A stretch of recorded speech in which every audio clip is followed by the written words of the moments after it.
Hola, yo soy Mariano.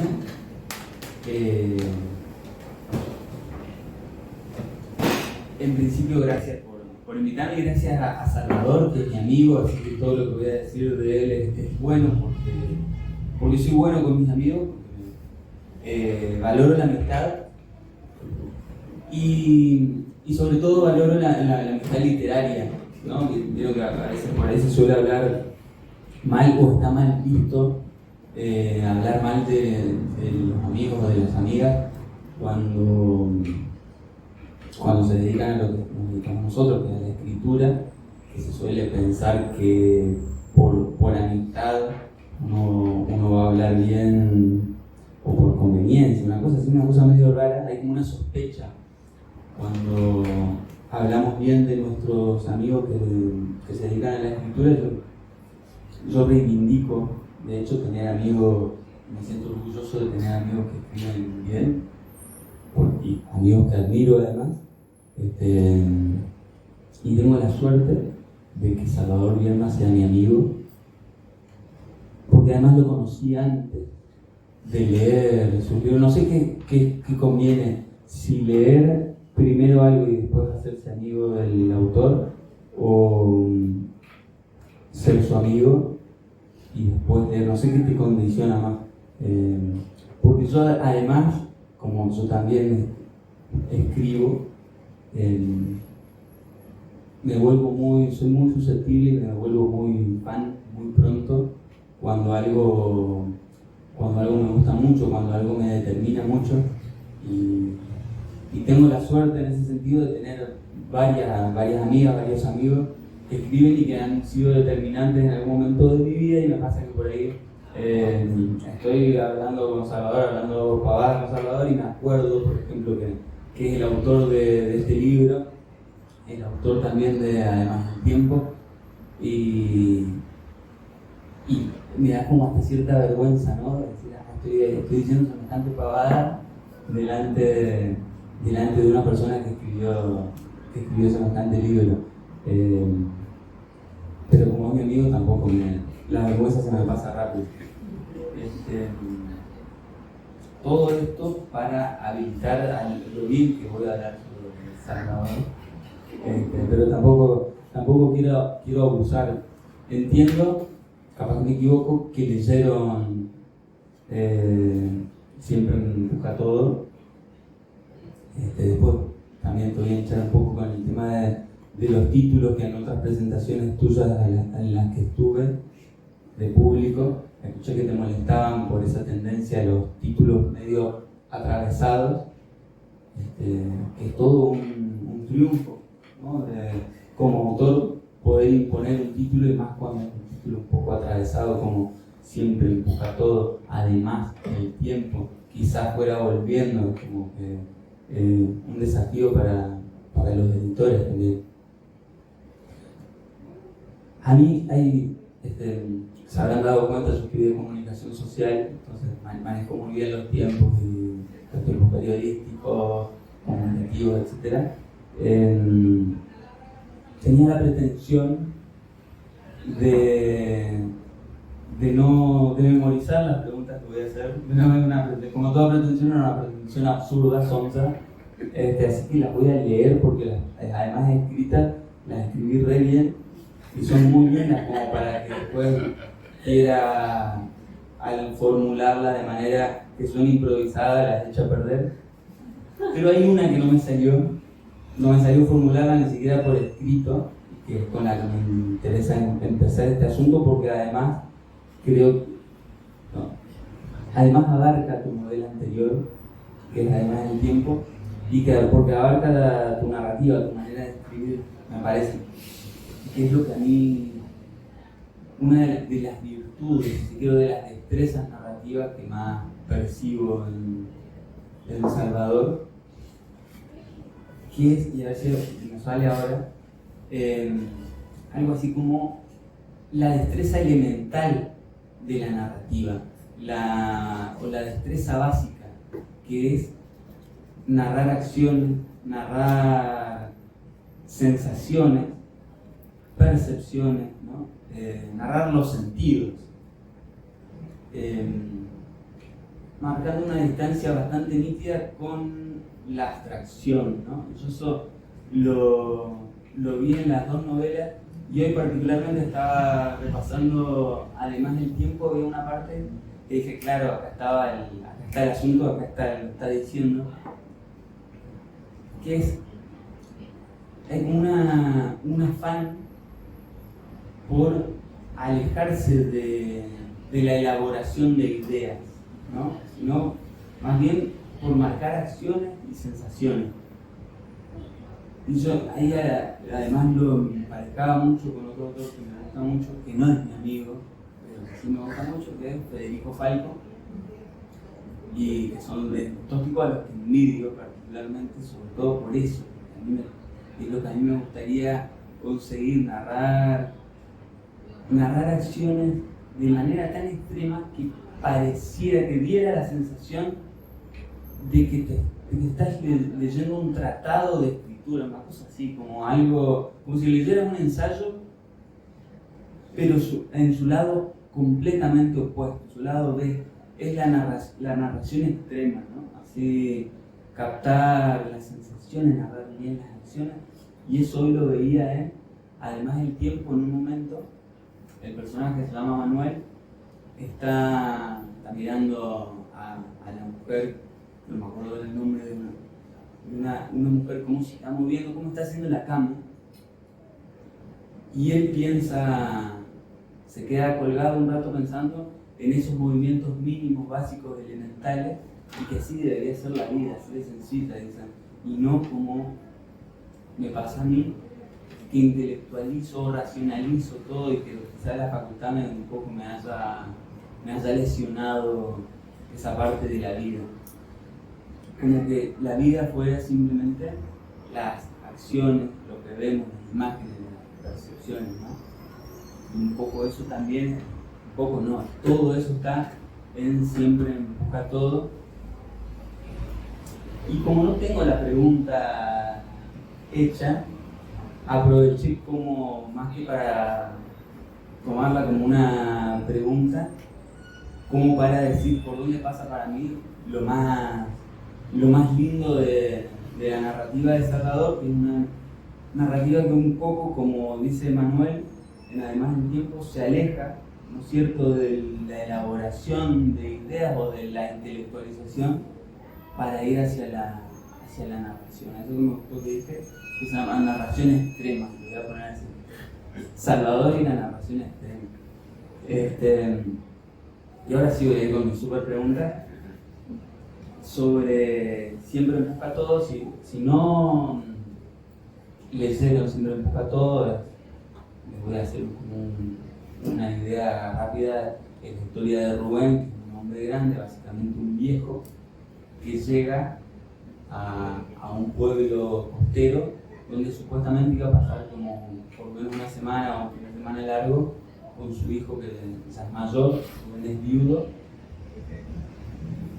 pero termina instalándose solo en unos delitos, y ahí empiezan a pasar cosas que tienen que ver en buena medida con los achaques de la edad, ¿no? Y esos achaques de la edad a su vez van acompañados con cierta confusión, que también ahora te voy a preguntar un poquito si esa confusión también va de la mano de la degradación del cuerpo, pero voy primero con esta pregunta básica, elemental.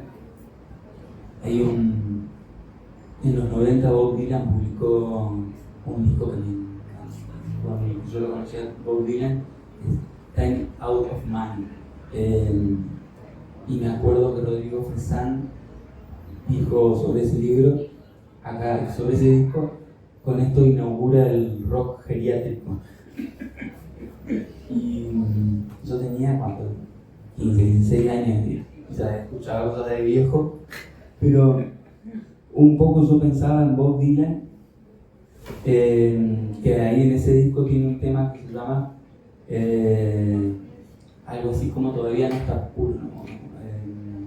Todavía no oscurece, pero la oscuridad está cerca, una cosa así. Y yo pensaba en Rubén, ¿no? ¿cuánto tendrá Rubén? 75 años, tal vez un poquito menos, pero es como que siente la presencia de la oscuridad encima. La primera pregunta es muy elemental.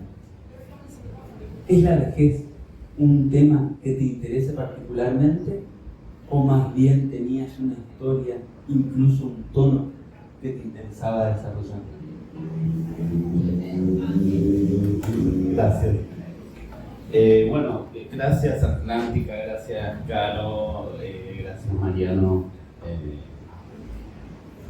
Mariano dice una cantidad de cosas de mí. Yo le digo una cosa sola, escribe 1000 veces mejor que yo.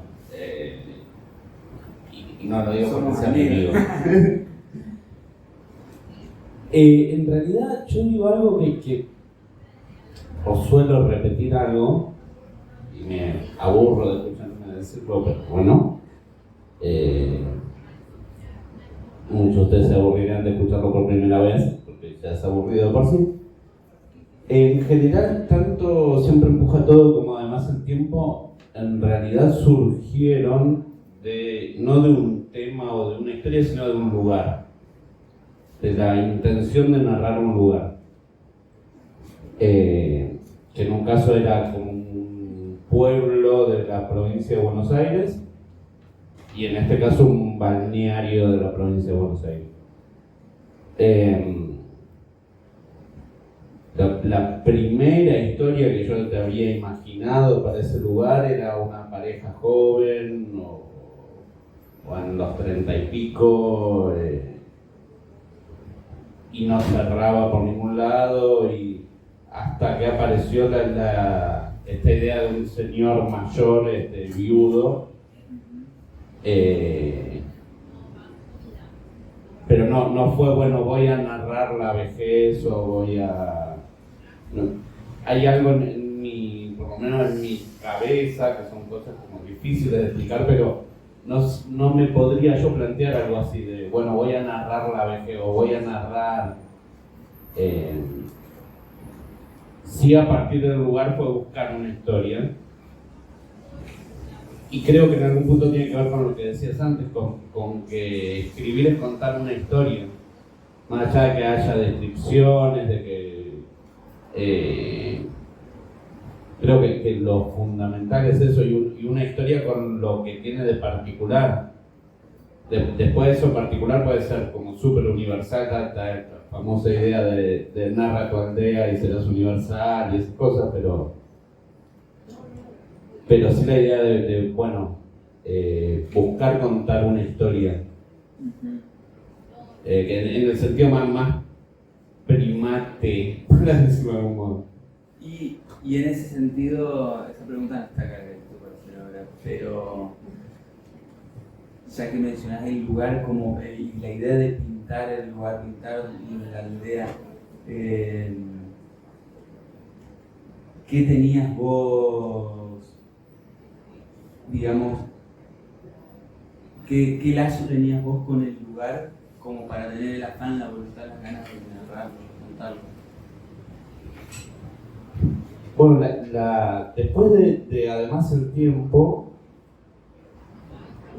no me acuerdo en qué momento surgió la posibilidad de armar una especie de trilogía o 3 novelas con una estructura similar, que las 3 transcurran en lugares inventados de la provincia de Buenos Aires. Y yo muchas veces he ido a veranear a la costa atlántica, y nada, me interesaban esos lugares donde, bueno, ¿qué pasa en ese lugar cuando hay turistas, cuando no hay turistas? Lugares que por ahí, una cosa es Mar del Plata, que sea una gran ciudad, pero todos los lugares más chiquitos, ¿qué es lo que pasa? ¿Dónde vive en realidad la gente? ¿Cuánta gente hay cuando no están en temporada? Bueno, todo eso. Sí, está bueno, de hecho eso está en la novela y es una de las cuestiones también. Si bien uno las intuye lo que pasa en un pueblo, es lindo que te cuenten siempre. Todos sabemos todo de todo en realidad, pero es lindo que te lo cuenten. Mariano. Sí. Micrófono. Perdón. Igual no dije nada. Pero. Viniste al lugar. No, yo voy a insistir con la vejez porque, si bien me parece que no sos un narrador de temas, es como que acá en la novela está el tema de la vejez, y en ese sentido te quería preguntar, que eso sí está acá, si Rubén como personaje es un viejo apenado por su vejez, o es más bien un inadaptado. En todo caso, todos los viejos son unos inadaptados. Hay un dicho famoso que dice que a los viejos hay que matarlos de chiquitos.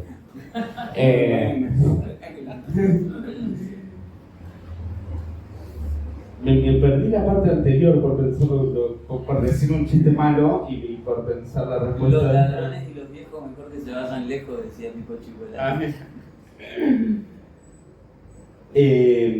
¿Era algo de la vejez como tema? Sí, que en realidad que decía que me da la impresión de que no sos un autor de temas, pero que acá sí en esta novela está muy nítido, muy claro que el tema es en algún punto la vejez, ¿no? Más allá del lugar, más allá del que sea el lugar y la intención de narrar un lugar, está también el tema de la vejez muy fuerte. Sí, es uno de los temas sin duda. A mí a veces a mí a veces me hace ruido cuando se dice que un libro es sobre un tema, porque creo que nunca es así. O sea, que creo que decir que el Quijote es sobre la locura, te estás perdiendo un montón de cosas del Quijote, que ningún libro se reduce a un tema. Incluso en casos, o sea, Otelo de Shakespeare es sobre los celos, sí, pero en realidad hay un tipo que quiere lograr el poder y que por eso instiga al otro a que sienta celos. Creo que uno de los grandes de los temas que más aparecen acá es la vejez, sin duda. Y es raro escribir algo sobre una edad que uno no se puede imaginar y sobre cuestiones que tienen muy que ver con lo corporal y con qué sentía y con qué... y una de mis grandes dudas era, bueno, ¿qué va a pasar cuando esto lo lea alguien que tiene esa edad? Si puede verse más o menos reflejado, si puede identificar algunas de esas cosas.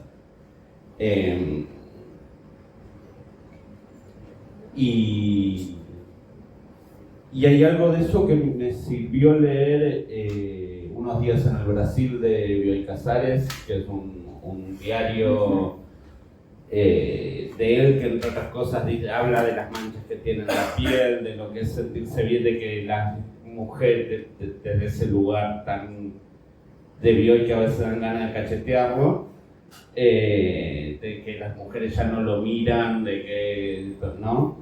Y al mismo tiempo que una chica de 14 años se desmaya en el barco de amor por él, pero ahí habla mucho de las comidas, que también aparece acá, como que qué comidas le dan asco. Todo eso está y me sirvió, o sea, no es que hice como un estudio a partir de Bioy o qué sé yo, pero de cosas que, entre otras experiencias que uno ha tenido, de la lectura de eso me sirvió para pensar cómo puede ser lo que alguien siente en la vejez, más allá de que uno empieza a envejecer desde que nace. Sí, es hermoso ese librito, hermoso librito de Bioy y perturbador también. No sé cómo habrá sido leído en su momento, pero es perturbador porque un hermoso viejo verde y peligroso, te da la noción de un peligroso viejo verde. Precisamente esa pregunta también está acá, tiene que ver con el papel de la mujer y de las mujeres en la novela, el rol determinante. Hay por lo menos 3 mujeres: la chica Mañasco, Teresa, y la mujer muerta de Rubén, Y las tres en algún punto aparecen como casi víctimas o víctimas de él. De hecho, él mismo hincha mucho las pelotas con la expresión de romper la mujer rota. Y por eso yo te quería preguntar si esa conexión que estoy haciendo yo es conexión simplemente mía, o hay como una intención de la novela por dialogar con la coyuntura actual, o si es simplemente parte de bueno, yo soy lento para todo, sobre todo para pensar. Me voy a quedar con la última parte de la pregunta anterior que me la había olvidado, que si es un viejo inadaptado. Era buena. Por eso vamos a... Lo mejor de esta charla van a ser las preguntas siempre. En realidad yo creo que Rubén es alguien que está enojado. Está enojado sobre todo con el hijo. Sí. Que está enojado con que está solo, con que su mujer no está, el hijo ya es grande, no le da pelota, vive en otro país, él quisiera pasar más vacaciones con el hijo le dice que no, y se queda con bronca. Y está solo y está en un lugar que no es el suyo y no tiene una red de contención clara, y él que tendría que ir a un lugar o que había alquilado una casa, no sé qué, va a un hotelito que no corresponde, si se quiere, a su clase social, para decirlo muy a lo bruto. Y que creo que tiene que ver con eso, con que ese viaje en realidad es un viaje que es el rescoldo del fracaso de un viaje que no pudo hacer, y de que le falta la mujer y le falta el hijo. Con respecto a lo otro que, a ver, para decirlo claramente, si hablamos de violencia de género o de intención, dijiste viejo verde antes, alguien que fantasea con violar a una chica y matarla. Pasa que el proceso de escritura, así lento como soy, es larguísimo. Yo me voy olvidando de cosas, después me olvido de cosas que escribí. Antes te decía, Carolina, les mandaron a ustedes un señalador hermoso con una oreja, y yo al principio decía, che, qué buena esta oreja, pero ¿qué será por la música? No sé qué. Me había olvidado de que parecía una oreja en un momento bastante trascendente. Me pasó lo mismo con una entrevista cuando hacía poco había salido Siempre Empuja Todo, que me decían, no, bueno, porque aparece la posibilidad de un aborto. Yo decía, pero no aparece eso. Yo no me acuerdo que parezca eso. Yo sé que cuando se publicó además El Tiempo, que fue en 2013, ya tenía escritas las primeras páginas de este libro. Las primeras 6, 7 páginas que después las corregí. Se terminó publicando en 2018. Tenía esa pregunta acá para hacerte para Pero, y en todos esos años, por suerte, han cambiado un montón las cosas con respecto a la idea de violencia de género, la cantidad de denuncias sobre el tema de violencia de género,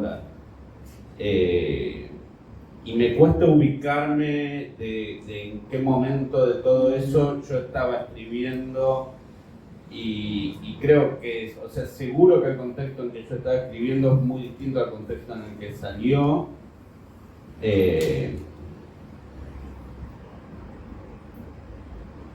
Y bueno,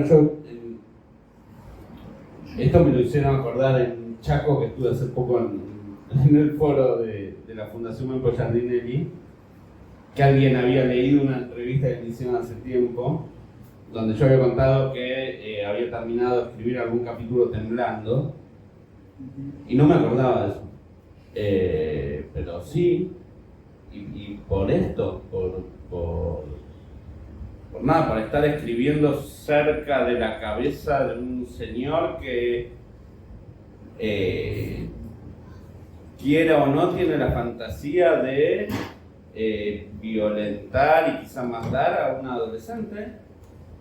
que en el fondo creo que quiere que esa fantasía no le gane y no hacerlo, y que está dudando muchas veces de si lo hizo o no.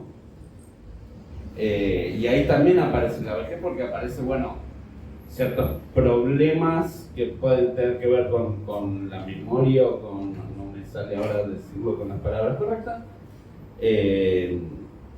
Hay palabras específicas para eso, sí. Pero digo, problemas cognitivos que tienen que ver con el deterioro propio de la edad, que se mezclan con este fantaseo, y hasta dónde es fantaseo y hasta dónde es rodizo y hasta dónde le está fallando la cabeza por la edad y hasta dónde es un loco peligroso. Y también hasta qué punto está tan perdido en eso que ni siquiera es capaz de ver que esa chica quizás lo desea a él. Porque esa chica en el último capítulo aparece y en realidad va a buscarlo a él. Sí, y pensando en eso, precisamente en lo de la confusión, de la cantidad de hechos que suenan como una alteración de la conciencia, ¿no? De no saber qué es y qué fue y qué no fue real, porque incluso vienen no solo hechos inmediatos pasados, del pasado inmediato, sino hechos del pasado pasado, muy pesados, a su vez, que tampoco está claro si realmente sucedieron. Entonces, yo ahí pensaba que una pregunta que se había adelantado, esa especie de pensamientos tirando oscuros y recuerdos oscuros que vienen también junto con todos los achaques del cuerpo, porque esa también es otra virtud, otra destreza de la novela, que tiene que ver con lo que decía al principio, de narrar sensaciones, narrar los sentidos. Está muy lograda la narración de, sobre todo, las dolencias de Rubén. El tipo come o toma un café y vos sentís el ardor en el estómago, las rodillas duras, pesadas, como que sentís todo el peso de los años, ¿no? Y yo pensaba en relación con los pensamientos y recuerdos oscuros, si hay como la idea de que con los achaques del cuerpo también viene el tropel, ese tipo de pensamientos. De pensamientos oscuros. De pensamientos pero de recuerdos, como esa confusión, si va de la mano, en sintonía con la degradación del cuerpo, o es como una confusión creada para la historia, ¿no? ¿Desde qué lado lo verías vos? Si tiene que ver más con la historia, con funcional a la historia, o porque va en consonancia con los achaques propios de la edad. Sí, hay algo de... También hay algo que creo que está dicho explícitamente en la novela de... creo que a cierta edad se empieza a relacionar todo con, bueno, yo soy viejo y con los temores de que esté llegando la vejez o con... Y entonces lo que no te acordás, porque a los 20 años tampoco uno se acuerda cosas, a los 40 menos, pero si tenés 70 de pronto es, ¿no será que empieza un deterioro cognitivo? ¿No será que, o sea, como cobra otro peso algo que por ahí no tiene que ver con eso necesariamente? También a partir de cuando uno es viejo, ¿no? O sea, sí. Y a partir de cuando uno, digo, achaques en el cuerpo uno tiene desde... Yo soy hemofílico, así que desde que nací.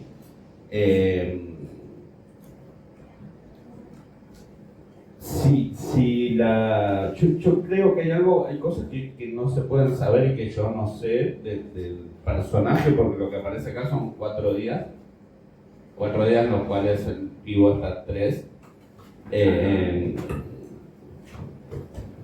Y lo que sabemos es de ese momento, que si 10 años antes estaba fantaseando algo o no, si creo que vos te referís a algo que hubo como una especie de denuncia, no policial, sí, pero que se dijo que él con una nieta, y no está claro, me parece. Y no sé si está claro para alguien. Y son cosas que suelen no quedar demasiado claras.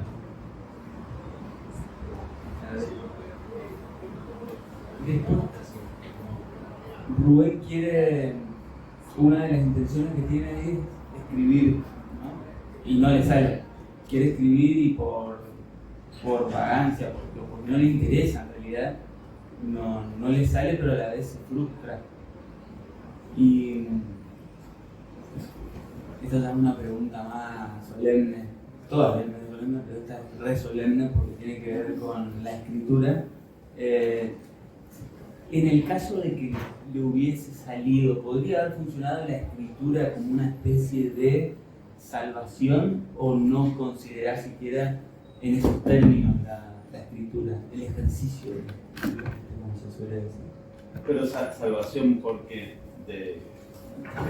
O más que salvación, como algo que lo distancie, que le aclare la inestabilidad en relación con esa idea de incerteza en relación con los hechos que lo mortifican. Si, digamos, la escritura podría haberlo salvado de esa mortificación.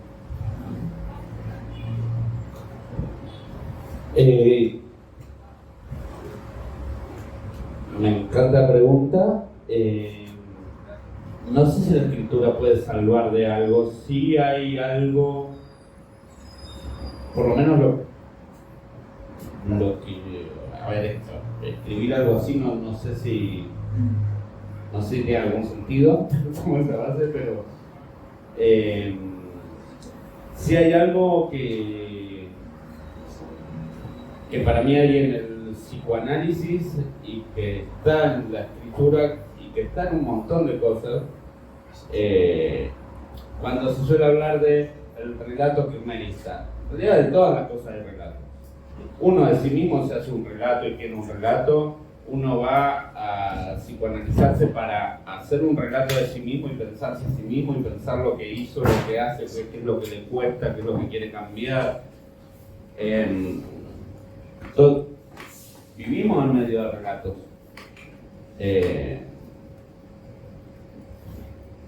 Nosotros hacemos un relato en el que somos escritores y nos están escuchando y podemos decir cosas que valgan la pena. Por suerte ustedes, a diferencia de mi psicoanalista, no me cobran lo que me cobra mi psicoanalista.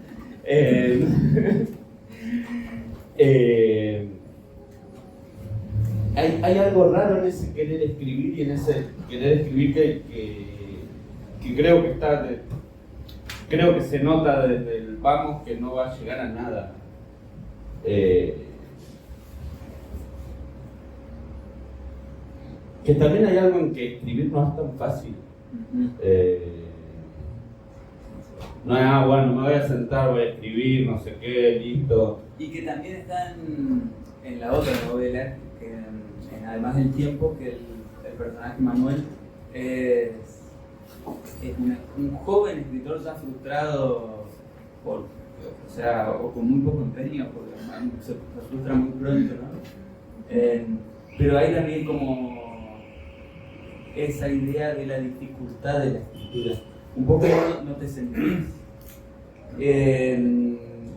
no hablas de vos, de tu experiencia ante la escritura, porque viste que la escritura también tiene unos momentos de frustración, eso que te sentís o atorado o que no estás, digamos, o que te estás mintiendo, ¿no es cierto?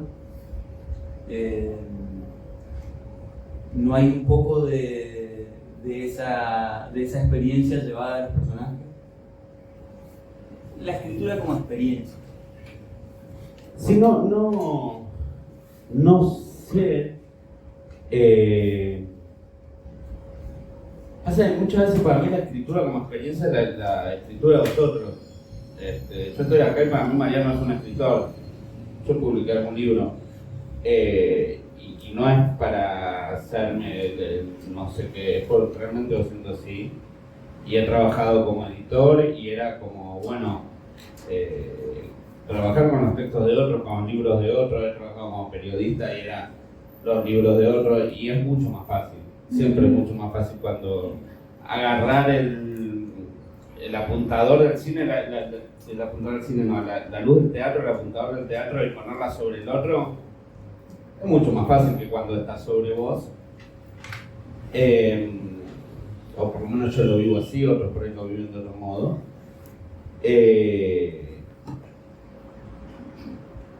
Y la escritura es algo rarísimo, porque es algo, yo decía recién, antes de 2013 tenía algo escrito, se publicó.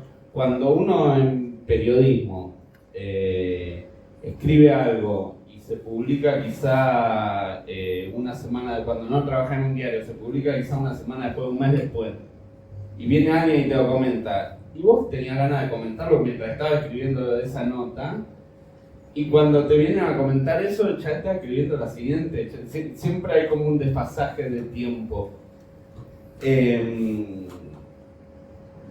Con lo cual hay un proceso que es muy raro. Y también creo que lo más interesante para decir es como romper con la idea del escritor como estrella de rock. O sea, los escritores más conocidos de Argentina caminan por la calle y no los para nadie. Nadie es ni el Indio Solari, ni Miguel Cantilo, ni nadie no puede salir a la calle, nadie sale a la calle y lo paran en el subte cada 2 pasos. El escritor se dedica a algo mínimo.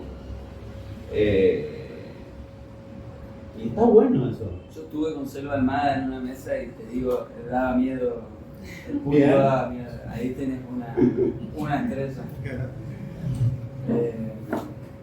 Sí, una cola de... por lo menos una cuadra de cola para que Selva firmara un libro. Yo tenía 3 personas con libros de Selva. Avisándoles que no era Selva nada. La música también juega un papel súper importante en la novela. De hecho, la gran música, porque escucho música clásica y la chica Mañasco toca música clásica en el piano. ¿Podría haber sido otra música? Wow. Seguramente sí.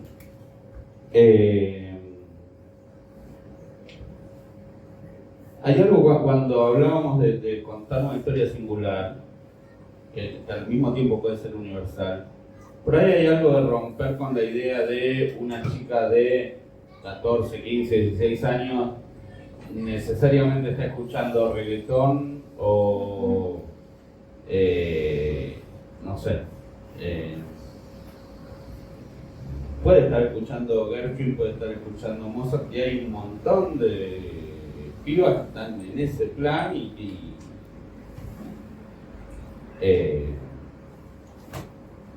eso, hay algo como de... Y sí tenía que ser un punto de encuentro por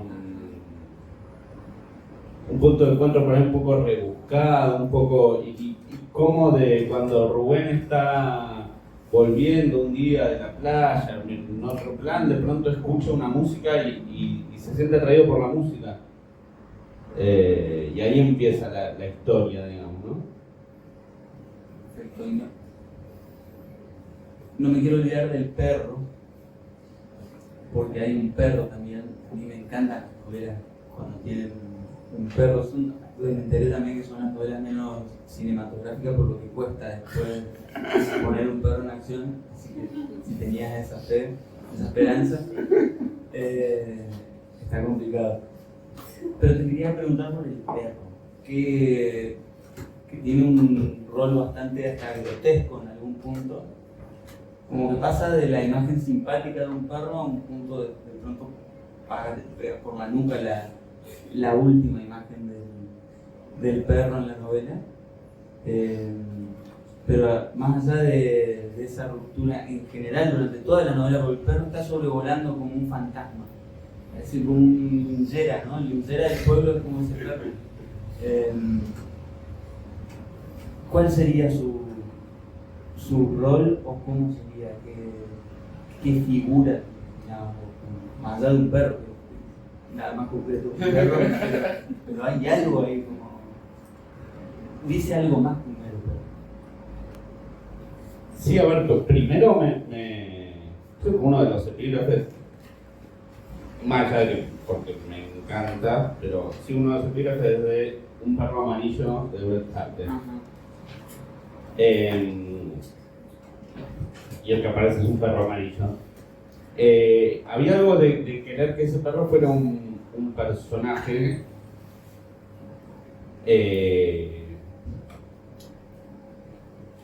se repite, ya dije, la estructura de además el tiempo, o sea, que también son 4 días, que también transcurre con un personaje afuera que llega y cómo se relaciona con la sociedad de lo que está instalada ahí. En además el tiempo también aparece un perro, pero sobre todo aparece una bebé. Que cumple un rol parecido al de este perro en un punto. Que es un personaje más, pero que es un personaje que es un testigo que está diciendo, che, pero esto que en algún momento tiene que pasar algo, como si fuera un testigo y como si aumentara el misterio que hubiera ese testigo, se aumentara la atención que hubiera ese testigo, al mismo tiempo que por momentos bordea lo fantástico y aparece ese perro adentro de una pieza cuando la pieza está cerrada y qué pasó ¿no? y casi en los textos más clásicos de los géneros más clásicos como ese cuento policial porque hay un mono que entró, ¿no? ¿Cómo puede ser que aparezca eso y al mismo tiempo algo fantástico cuando hay un narrador tan cercano a alguien que tiene un principio de deterioro cognitivo, también es, bueno, hasta donde es fantástico y hasta donde... Para, por lo menos todos ustedes, si quieren, pueden hacer más preguntas al muchacho, pero yo quiero ir otra vez sobre el tema porque me olvidé cuál había sido tu respuesta en su momento en las presentaciones anteriores, cuando creo que en la presentación de este libro fue Mariana Enríquez la que hizo mención al título, y después en una presentación de un libro de poemas María Pía López también, las dos diciendo cada una en su momento y de su manera, diciendo por qué este tipo de títulos tan atravesados y a contramano de lo que marca la lógica comercial y hasta gramatical, si se quiere, ¿no? Sí, vos, pero son muy suaves. María Pía López estuvo al borde de decir, ¿qué título de mierda? Disfrazando eso con una teoría sobre que el título iba contra el mercado, etc., ¿no?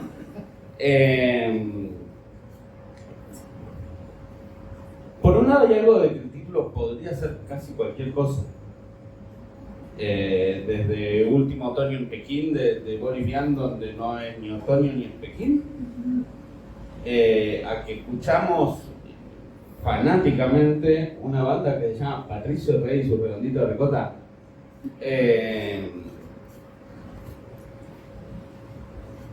Pero no es por ese lado de, bueno, vamos a ver qué absurdo. Hay algo de que a mí no me suena tan ilógico, ni me suena tan atravesado. A ver, yo soy atravesado, entonces no me suena tal vez tan atravesado. Hay algo de incompleto, de que puede ser algo que uno escucha en la calle sin saber qué viene antes, qué viene después.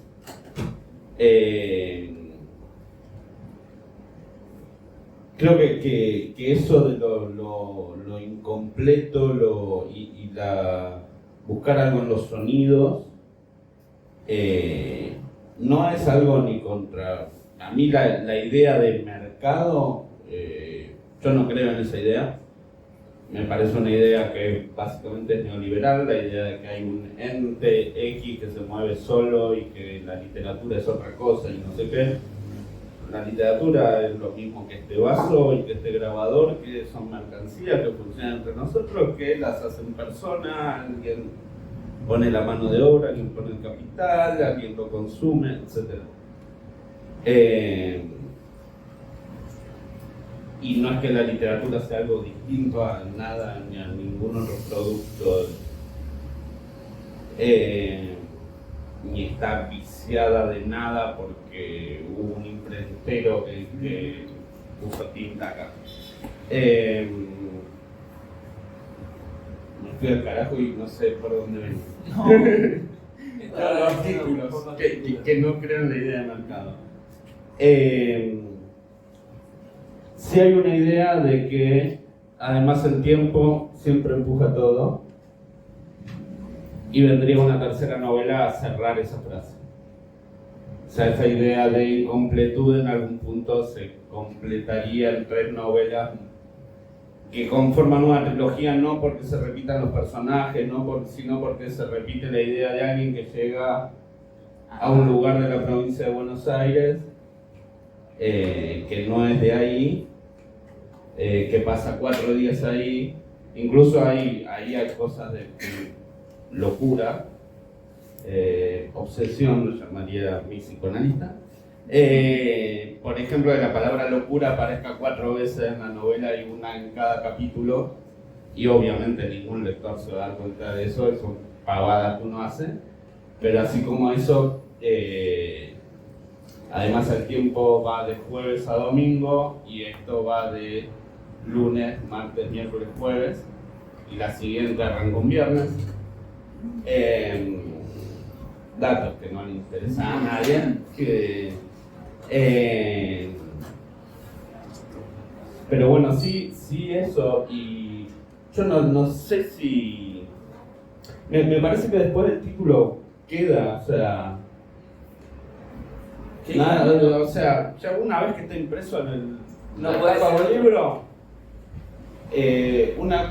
hay algo que es que parece que no puede ser otro, pero también como es la apostar a que ese título puede haber alguien pidiendo un libro con ese título, por más que te pueda sonar al principio que, che, ¿por qué?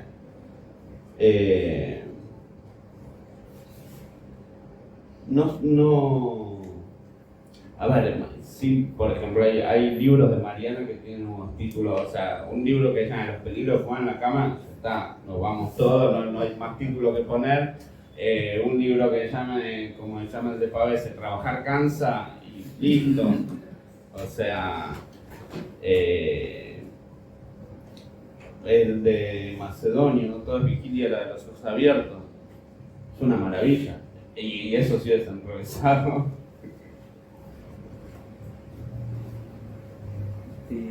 Voy a hacer la última pregunta de mi parte, que tiene que ver, no tiene que ver tanto, o sí. Sos librero, traductor, poeta, narrador, como cuatro oficios, si se quiere, bastante idealizados, ¿no? Así que un poeta hay como un aura, el librero también, el traductor ni hablar, el narrador un poco menos, pero también tiene ahí una carga, cada uno tiene una carga, los 4 juntos, es como mucho. Y yo quería preguntarte, como no lo soy, como de esas 4 cosas apenas si me arrimo y me animo a una, ¿cómo es la convivencia o si se puede hacer todo un mismo combo? Si me está preguntando, anda por ahí Amador, el hijo de Mariano. Si vos me estás preguntando, yo te diría que fuera verdulero o cualquier otro oficio que no sea ninguno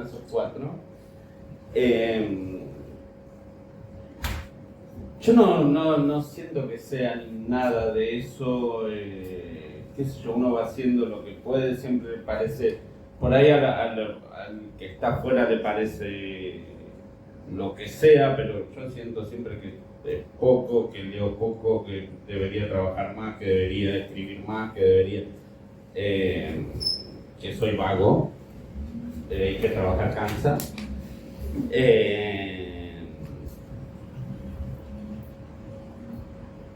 Y son todas cosas que dice una sola en realidad. Y que diría, es leer. Traducir es un modo de leer, ser librero es un modo de leer. Cuando sos librero lees de un modo absolutamente distinto. Viene alguien y te pide libros que nunca leíste y vos tenés que poder saber, tenés que poder hablar de esos libros por más que no los hayas leído. Y eso también implica un modo de leer. O sea, saber qué recomendarle a alguien que te pide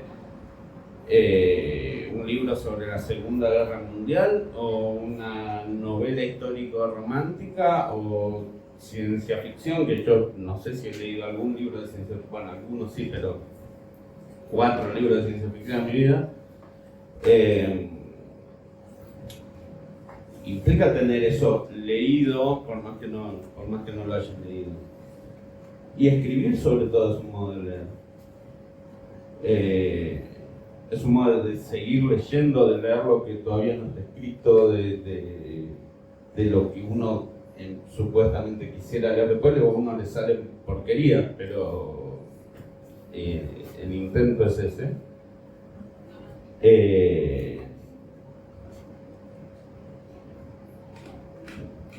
No sé, son todas cosas como supuestamente esto que decís de el aura y el... Bueno, cuando alguien dice, qué lindo trabajar en una librería, ¿te la pasás leyendo? No, tengo un trabajo de oficina, estoy delante de un sistema con el Excel, llegan los cambios de precio cada semana, no sé qué hacer. El 99,9% del trabajo es trabajo de oficina. O sea, yo ahora trabajo en una librería de usados, sí, apareció hace 3 días apareció un libro firmado por Victorio Campo, pero estoy subiendo publicaciones a Mercado Libre la mayor parte del tiempo. No tiene mucho de romántico.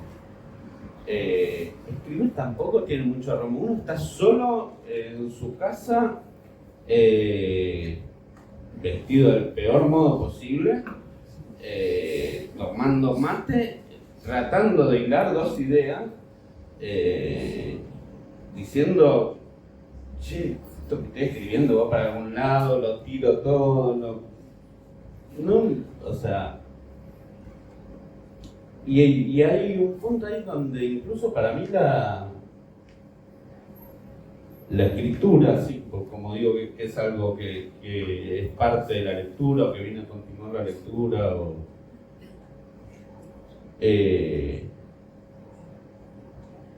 a veces se exige o vienen surgiendo debates y cosas de la profesionalización, o que en realidad ya lo planteaba Roberto Arlt hace casi 100 años. Y hay un tema de la circulación de los libros, de la industria del libro, uno por ahí conoce también por haber trabajado de librero, de editor, de una distribuidora.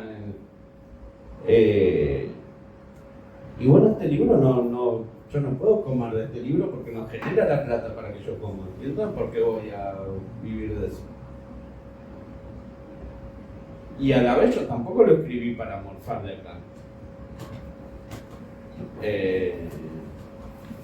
Para mí que algunas de las personas que están acá lo hayan leído, a mí me dan ganas de agradecerles, de ir a darles un abrazo, de sentarnos a charlar, pasarnos la noche charlando de esto.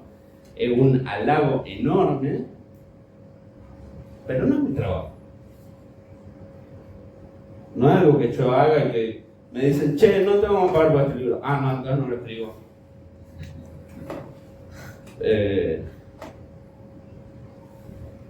Cuando tengo que trabajar de librero, sí, la verdad, si no me pagan, no voy. Me piden que corrija algo y si no me pagan, no corrijo, ¿por qué no lo voy a corregir? Lo mismo que me levanto un día a las 3 de la mañana para ir a pescar y no me paga nadie. Y es un esfuerzo, y es si se quiere un trabajo, entre comillas, pero lo hago porque me gusta. Bueno, no sé si alguien quiere preguntar algo. Yo lo último que voy a contar, algo que no se lo diría a Salvador de frente. Sí, simplemente contárselo a ustedes, que es cuando a mí muchas veces me pasa cuando estoy escribiendo o cuando tengo la pretensión de escribir y algo no me sale. Tengo por lo menos 3 libros de autores argentinos a los que voy para ver cómo lo hizo, para yo poder salir, y uno de los libros que agarro siempre para ver cómo se sale, sobre todo los que están echando la pelota desde el principio, cómo narrar acciones, cómo narrar. Siempre empuja todo. Siempre voy a Cielos de Córdoba de Federico Falco y a mi amigo, otro amigo que tengo, que se llama Matías Altar, que son como mis tres artilugios para salir de dónde robar, ¿no? Claro que cambia alguna que otra palabra, pero lo recomiendo para eso también. Es como una, por eso también para mí suena, insisto, como un ensayo que no lo es esta narrativa extrema. Si quieren, lo dejo a Salvador para que pregunten lo que quieran, para quejarse. Él escribe un libro, que se haga cargo. Muchas gracias.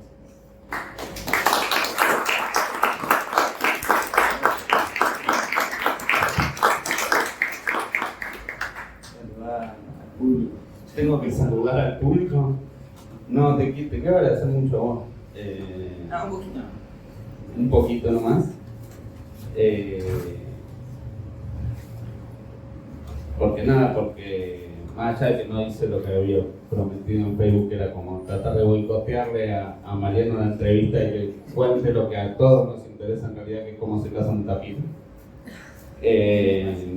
Cómo se casa con Z. Por iglesia. Nada, hay cosas que me dicen que yo me voy a hacer el que no las escuché porque me parecen demasiado. Así como lo que él dijo al principio, un poco me pasa lo mismo.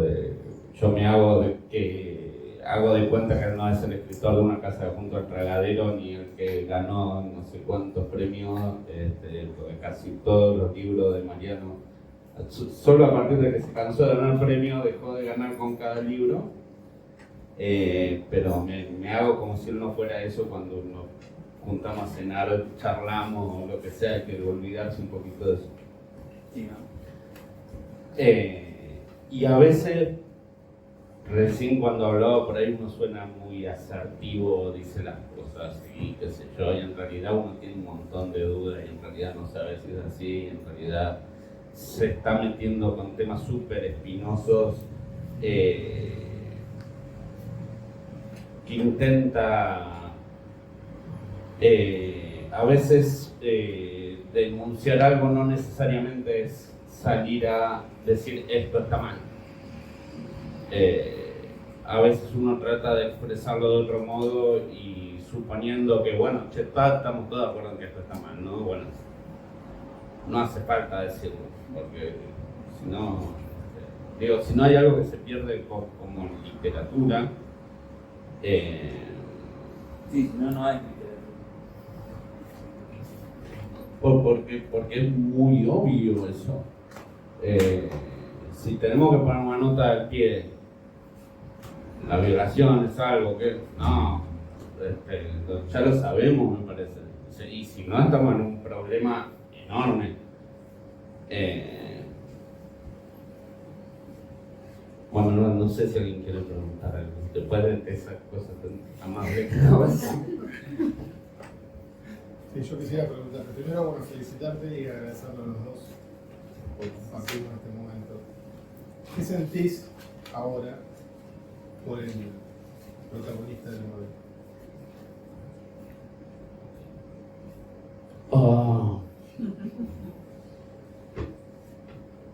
Yo creo que lo que siento, creo que incluso es lo que sentiría él, y me estoy dando cuenta con lecturas de distintas personas.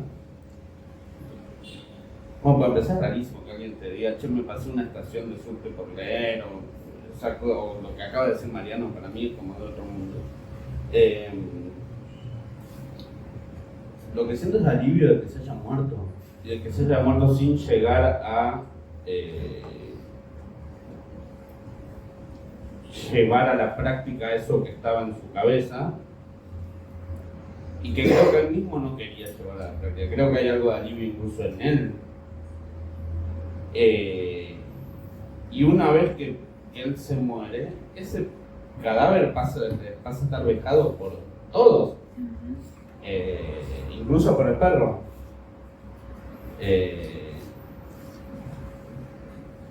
Que ahí también aparece como un personaje súper importante, que suponemos que sin saber lo que hace, se le arranca con oreja y se la lleva así como si... y Teresa tampoco parece actuando de un modo muy humanitario frente al cadáver de un huésped del hotel con el que tuvo relaciones sexuales la noche anterior.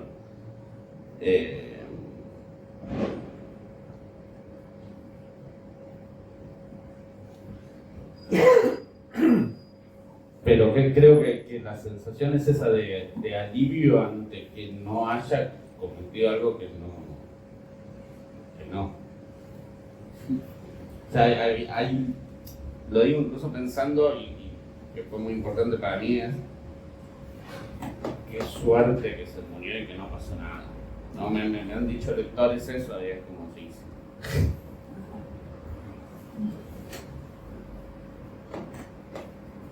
Gracias. Gracias a vos. Nadie más. Gracias a vos. ¿Le quieren hacer preguntas a Mariano? No, un hijo. Gracias. Bueno, muchísimas gracias de vuelta, muchísimas gracias Mariano.